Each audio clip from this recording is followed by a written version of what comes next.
Hi everybody, Dana here. I hope you're all having a great summer. Either you're in the middle of your summer vacation or maybe it's coming to an end like mine. Either way, I hope you had a great time or are enjoying the last few days or weeks of the time that you have. I'm in London for a couple of days still, and I'll be going back to Cairo in a couple of days on Tuesday. And whenever I'm at the end of a vacation and I'm about to go back home and back to my routine and back to everything, even though I love my work and I routine is good for me because I love having a schedule. Just that feeling of leaving the vacation doesn't I don't do too well with that. I don't do too well with that feeling at all. I don't do too well with the feeling of having to go back to Cairo. I love being in places where I can walk around freely, where I can enjoy nature, where I naturally feel very energetic and very upbeat. And unfortunately, it takes a lot of work to get to those feelings when I'm in Cairo. It is what it is. I'm not going to go into that. But if you're like me at all and you do have any of those feelings as your vacation wraps up, whether you're traveling, whether you stayed in Egypt, whether you're at the beach, maybe you just took some time off and you're just at home with the kids and you're getting ready to go back to your routine, and maybe you have these feelings of not really being too inspired, you don't really feel like going back to that routine. I want to share with you today what I do in order to get myself feeling a bit better, feeling a bit more upbeat, feeling a bit more inspired. And this is actually something that I do all the time, not just at the end of vacations, not just when I'm ready to fly back into Cairo. I do this planning, which I'm going to share with you today. I do that at regular intervals all the time throughout the year. So I do want to share with you how to do that today. It's very simple, but it's very important, like I said, in order for it to help you to sort of jumpstart that inspiration for you to start to take care of yourself or just start to get things in order if they haven't been in order. And as with anything else, creating a plan is really laying down that foundation for success. So whether your plan is to go back home and focus more on eating healthy, if you want to go back home and focus more on working out more, being more consistent with that, maybe your goal is to be able to relax more, how to find more ways in your day to unwind, learn ways to deal with stress. Whatever your goal is, create a plan for it. And this is what I do. This is what I've been doing today. Basically, I just make two columns. One of them says personal and the other one says professional.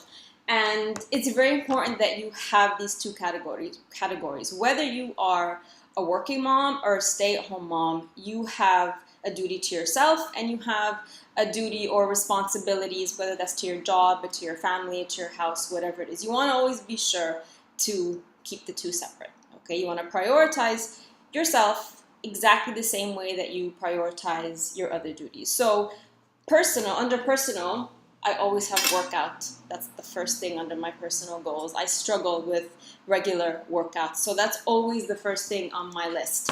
Get back into consistent workouts. Journaling is the other thing on my list. I love to journal.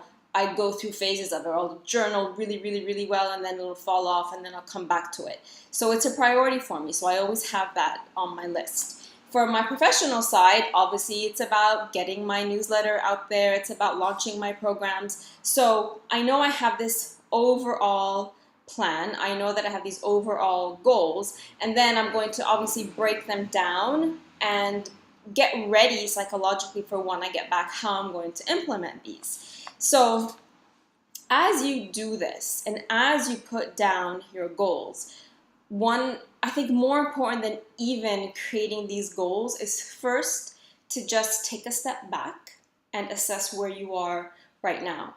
And don't do that from a place of guilt or shame or blame. you are where you are right now, where whatever, shortcomings you have coming up to this point. Maybe the summer hasn't been the healthiest of summers for you. Maybe you've been traveling, you are at the beach, and you've indulged a bit. Everybody's indulged a bit, right? It's not just you. All of us, myself included.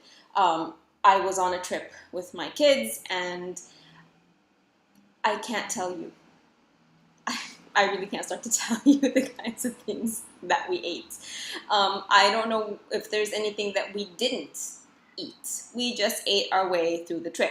And that's what happens on vacations, okay? It's sort of built into the concept of taking a vacation. So don't beat yourself up about it. That's not going to help you. It's not going to help you in making a plan for moving forward. So just accept where you are now, be kind to yourself, and move forward. So that's a really huge step before you do any of this, is be really kind to yourself and accept where you are right now. Second, in order to help you get a little bit more inspired to find these goals, when it's time for you to sit down and write these goals, do it someplace that inspires you. So if you're still at the beach, for example, go there early in the morning before it gets crowded, or maybe at sunset as it's winding down by yourself, plug in some music, think about the things you want for yourself, and just write them all down. Like, it doesn't even have to be something you're necessarily going to do next week or the week after, just something that you want for yourself. Putting it out there, writing it down is the first step for it to manifesting. So create that space for yourself to be inspired, and don't hold back, and just write down all these goals like I told you. Personal set of goals and a professional set of goals. And like I said, that can be around anything. So if you want to lose weight, if you want to work out, if you want to get a different job, if you want to spend more time with your kids, more quality time with your kids, instead of just time where you're just sort of nitpicking and at each other's throats, put that down as your goal. Nothing is out of bounds here. Creating a foundational plan means you just literally think of what you need and what you desire, and you put it down on paper for you to start seeing it every day. That's basically all there is to it. Once you do that, once you go home, okay, if you're still on vacation, it doesn't make any sense for you to try and implement all of this. Right now is you're using those good vacation vibes to inspire you to create this plan. Once you get home, then you can start to implement this plan. So I have a little resource for you. You can find it at the bottom of this email. It's a little handout. It's a little sheet that basically divides your time as to how it is you're actually using your time on a regular basis and how you would like to use your time. This is something I use with all my clients. It's basically your ideal day versus your real day. What does your real day look like? Not while you're on vacation, but when you come back home, what does that really look like? How are you really using your time now? And break it down. So from when you wake up, first thing you do, I wake up, I feed the kids, I make lunch, their school lunches, I get dressed, I go to work, or I go pick up a coffee. I'm at work from this time to this time. I come home, I take the kids to their activities, or, I make food, I prepare dinner, we eat, I help the kids with their homework, the kids go to sleep, and then I sit on Facebook for 3 hours. So if that's how you spend your day, write that down. Okay, don't censor it. So yeah, if you really do spend 3 hours or 2 hours every evening on Facebook, write that down in this exercise. In the column next to it, you're going to find ideal day or your desired day, how you would like your day to look like. So you would have already made this list of goals, whether personal or professional. So, and these are the things that you want to do for yourself on a regular basis. Once you've mapped out how you already spend your day, map out how you would like to spend your day. Ideally, if you, obviously there are some things that you're bound by, right? So you're bound by, example, if you have to be at work from a certain time, 9 to 5, for example. You're bound by the time you have to wake your kids up for school. You're bound by the time they come home from school. So I would plug those in first, because you can't change those. Those are not variables. Put them in, and then work all those other things that you want to do for yourself into the rest of the day. And then compare it to how you actually spend your time on a daily basis. And you're going to be really surprised at what are the things that, maybe waste your time without you feeling that if you weren't doing them, you could be doing those things that you would really rather be doing for yourself. So it's a really, really easy exercise, but it's very effective. So download the sheet in the email below, make your plan beforehand, find a place that inspires you and sit down and think about yourself, think about how you want to move forward. Be kind to yourself. This is not a race, it's a journey, it takes time and it's a process.